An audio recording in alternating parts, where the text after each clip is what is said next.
Compound words हा एक भाग येतो तुम्हाला कशामध्ये तुमच्या स्कॉलरशिपला कंपाऊंड वर्ड्स. तर बघा कंपाऊंड वर्ड म्हणजेच काय अगोदर हे समजून घेऊ. मग कंपाऊंड वर्ड म्हणजे काय माहितीये का की त्याला आपण म्हणतो संयुक्त असा शब्द. कोणता शब्द? संयुक्त. संयुक्त म्हणजे काय? दोन वेगवेगळे शब्द एकमेकांच्या जवळ आणले की तिसरा शब्द तयार होतो. काय होतो? दोन शब्द. पहा त्याचे नियम कसे आहेत. दोन शब्द एकत्र आणले किंवा एकत्र आले तर त्यापासून तिसरा होतो. तिसरा काय होतो?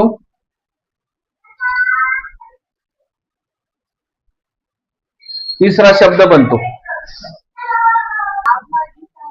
मग पहा तिसरा शब्द बनतो. मग आता तिसरा शब्द बनतो तर तो तिसरा शब्द त्याला एक वेगळाच अर्थ असतो.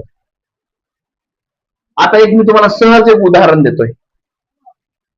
शब्द आहे होम. शब्द काय आहे? होम मीन्स घर. बघा होम मीन्स घर. तर पहा घर आणि प्लस वर्क. वर्क म्हणजे काम. होम एक शब्द आहे आणि वर्क म्हणजे काम एक शब्द आहे. आणि ह्या दोन्हीपासून किंवा दोन्हीच्या एकत्रीकरणातून एक नवीन शब्द तयार झाला. तो आहे होमवर्क.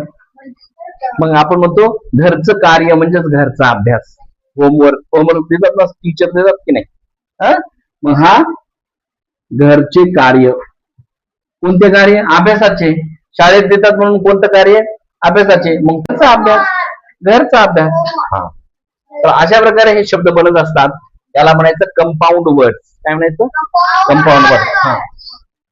बघ आपण याच्याशी संबंधित काही उदाहरणं आणखीन घेऊया. सोपं आहे की नाही? सोपं आहे ना? हा ठीक आहे. तर बघा आता याच्याशी संबंधित आणखीन. हा बोला.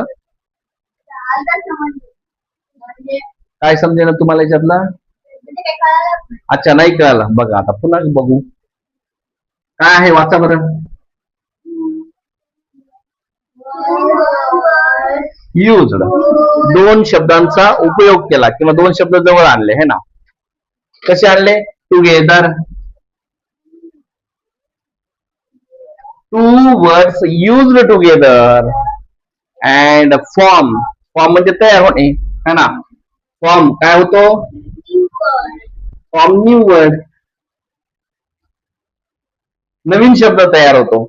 आणि तो जो नवीन शब्द असतो तो मिनिंगफुल वर्ड असतो. कसा असतो है ना. New meaningful word. New word जो तयार होतो मग दोन वर्ड पासून तयार झालेला असतो तो न्यू वर्ड. टू वर्ड्सला टुगेदर करून. कसा करून? टुगेदर.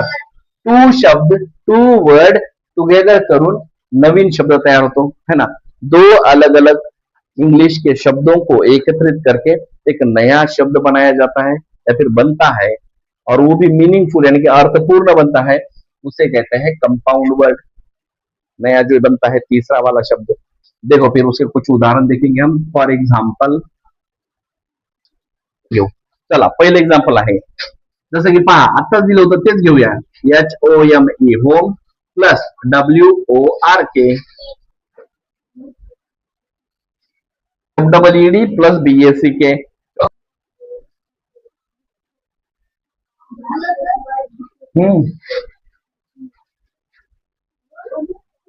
Look here. इकडे बघा.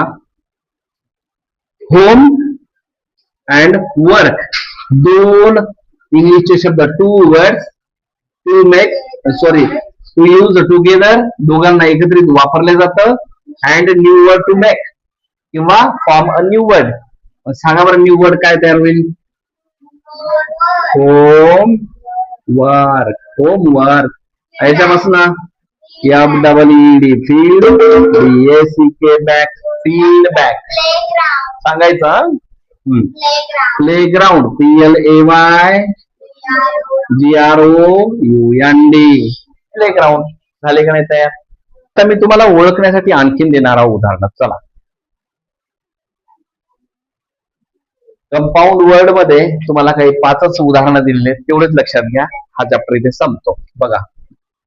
Speak out correct compound word आहे ना. करेक्ट कंपाऊंड वर्ड हा तुम्ही चॉईस करायचा आहे किंवा बाजूला काढायचा आहे म्हणजे टिक करायचा आहे. तर बघा शब्द पहिला आहे breakfast, broke fast,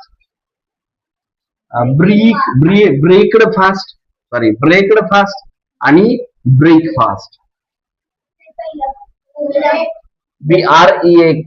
BREAKFAST breakfast म्हणजे काय असतं आहे ना. तर मग हा वर्ड जो आहे हा आपण पिकआउट केला, हा बरोबर आहे. ठीक आहे. नंतरचा आणखी एक बघूया. सेकंड नंबर आहे पहा, candle chair, candle stick, candle board, candle gum. Candle stick असते, कॅन्डलची काय असते स्टिक है ना. मग 2 नंबरचा वर्ड कॅन्डल स्टिक. नंतरचा बघा कंपाऊंड वर्ड मध्ये चिविंग है ना, च्युइंग गम. 2 नंबर गम, च्युइंग गम. आता पहा फिंगर फायटर असतं का फिंगर यार्ड का फिंगर प्रिंट का फिंगर स्टिक है ना, म्हणजे थंब असं फिंगर प्रिंट है ना. तर मग प्रिंट हा शब्द जो आहे तो योग्य आहे, फिंगर प्रिंट हा बनतो है ना. असे 2 शब्दांच्या जोडीतून कंपाऊंड वर्ड तयार होतात. आता बघा लाईफ बोर्ड असते की लाईफ बेल्ट का बॅग का बिल, लाईफ बेल्ट असतो है ना.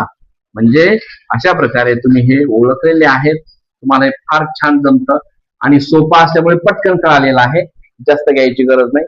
असंच येणार आहे आणि असंच असतं ते. मनाने कंपाऊंड वर्ड तयार करून आणायचे. किती आणायचे सकाळी 25-50 आणा. चला ठीक आहे. आणि आणून नंतर दाखवा.